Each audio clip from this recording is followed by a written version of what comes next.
Simple thing, where have you gone?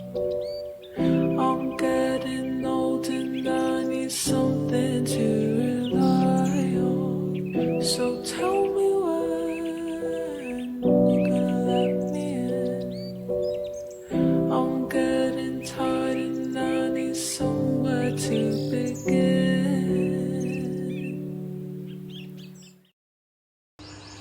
Hi everyone! My name is Nair and this is Gwen, my guest host for today. And we will show you one of our units here in Fleetwood Point, Antipolo. Let's go! Now we're here at Fleetwood Point's largest unit, Unit E. As you can see, we have a big space here that can fit 2 cars and even a motorcycle.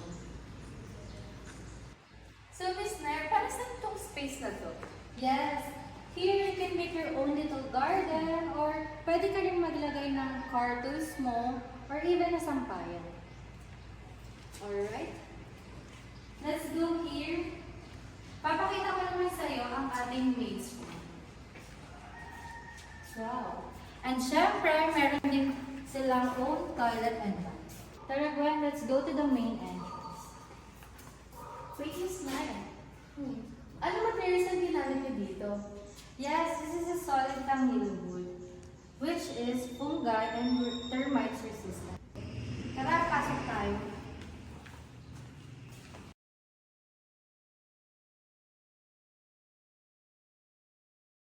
Over here, you can keep your shoes nice and tight.